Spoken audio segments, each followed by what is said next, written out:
ഈ പ്രാവശ്യം നോക്കിയിരുന്ന് കിട്ടിയ ഐറ്റം കേട്ടോ മഷ്റൂം. എപ്പോഴും ബിസ്മിയിൽ ഇത് കാണണമെന്നില്ല കേട്ടോ. ഈ പ്രാവശ്യം എന്തായാലും പാൽക്കൊണ്ടും കിട്ടി, ബട്ടൺ മഷ്റൂമും കിട്ടി. എനിക്ക് ഈ കൂൺ വിഭവങ്ങളൊക്കെ ഭയങ്കര ഇഷ്ടമാണ് കേട്ടോ. അതുകൊണ്ട് തന്നെ എപ്പോഴും ഞാൻ ബിസ്മിയിൽ പോകുമ്പോൾ നോക്കാറുണ്ട് കൂണുണ്ടോ എന്ന്. ചിലപ്പോഴൊന്നും കിട്ടാറില്ല, ചിലപ്പോൾ കിട്ടി അങ്ങനെയാണ് കേട്ടോ. എന്തായാലും ഈ കൂണിൽ നമുക്ക് പ്രത്യേകിച്ച് വേസ്റ്റ് ഒന്നും കളയാനില്ല. അതുകൊണ്ട് തന്നെ നന്നായിട്ട് കഴുകി എടുത്തതാണ് ഇതുപോലെ നീളത്തിൽ കീറി എടുത്തിട്ട് ആണ് കേട്ടോ നമ്മൾ കറി ഉണ്ടാക്കുന്നത്. മീൻ ഇറച്ചിയൊക്കെ വേണ്ടാന്ന് വെക്കുന്ന ദിവസം നമ്മൾ പച്ചക്കറി ഐറ്റംസ് തന്നെയാണെങ്കിലും 2-3 കറികൾ വെക്കേണ്ടി വരും, ഇല്ല എങ്കിലേ ഉള്ളൂ ഭക്ഷണം കഴിക്കുമ്പോൾ ഒരു ഗുമ്മ്. അതുപോലത്തെ ഒരു ദിവസമായിരുന്നു കേട്ടോ ഇത്. ഒന്നാമത്തെ കാര്യം, മീനൊന്നും നല്ലതില്ല, അതാണ് സത്യം. പിന്നെ രണ്ടാമത്തെ കാര്യം, ഈ വെയിലത്ത് പോകാൻ എനിക്ക് കഴിയില്ല. പിന്നെ എന്തായാലും ഈ മഷ്റൂം ഇരിപ്പുണ്ട്, കോവയ്ക്ക ഇരിപ്പുണ്ട്. അപ്പോൾ അതെല്ലാം കൂടെ ചേർത്ത് ഒരു വെജ് മീൽസ് ഉണ്ടാക്കാമെന്ന് കരുതി കേട്ടോ. ഒരു 1-1.5 മണിക്കൂറോളം കിടന്നുറങ്ങുമെന്നുള്ള കണക്കൂട്ടിലാട്ടോ ഞാൻ ഹൈക്കുണ്ടെ കുളിപ്പിച്ച് ഉറക്കിയത്. അപ്പോഴത്തേക്കും എന്താ ആളൊരു പൂച്ച ഉറങ്ങി എഴുന്നേറ്റ് ഇതാ ഇവിടെ വന്നിരിക്കുവാണ്.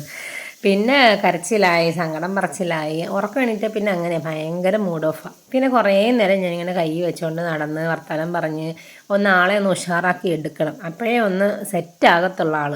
അല്ലടായിരിക്കട്ടെ, കോവയ്ക്കൊക്കെ ഇത്ര എക്സ്പ്രഷൻ കൊടുക്കാൻ ഞാൻ നിനക്ക് പാവയ്ക്കൊന്നും അല്ലല്ലോ തന്നത്.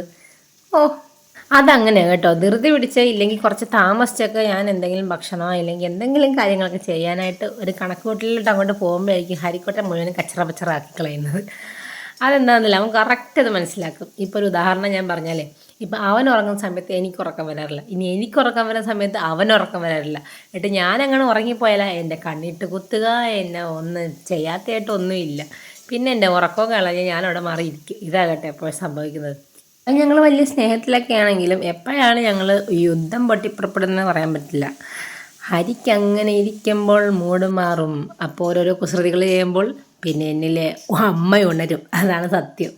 ഹരിക്ക് ഏറ്റവും കംഫർട്ടബിൾ ആയിട്ടുള്ള ടൈമാണ് കേട്ടോ ഇത്. കാര്യം ഞാനിങ്ങനെ കയ്യിലെടുത്ത് വെച്ചുകൊണ്ടിരുന്ന് ഞാൻ ജോലികളൊക്കെ ചെയ്യുന്നത് അവന് ഭയങ്കര ഇഷ്ടമാണ്.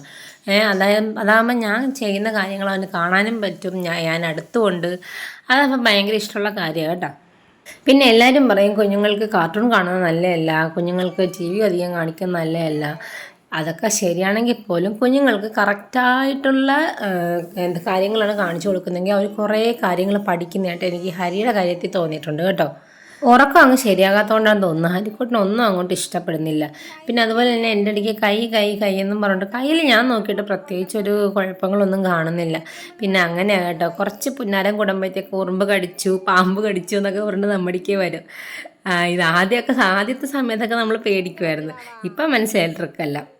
ഇതായത് നല്ല അടിപൊളി ചെമ്മീൻ ചമ്മന്തിയാണ് കേട്ടോ. ഈ ഒരു ടിന്ന് ഇങ്ങനെ തന്നെ എനിക്ക് മാമി തന്നെ കേട്ടോ. കഴിഞ്ഞ ദിവസം മാമിയുടെ വീട്ടിൽ പോയപ്പോഴത്തേക്കും. പിന്നെ ഇന്ന് മീനില്ലാത്തതിൻ്റെ പേരിൽ ഇതൊക്കെയായിരുന്നു കേട്ടോ കറികൾ. പിന്നെ ഇത് ക്യാരറ്റും ബീട്രൂട്ടും കൂടെ ചേർത്ത് ഞാൻ ഉണ്ടാക്കിയ അച്ചാർ കേട്ടോ. ഇത് നല്ല അടിപൊളി ടേസ്റ്റാണ്.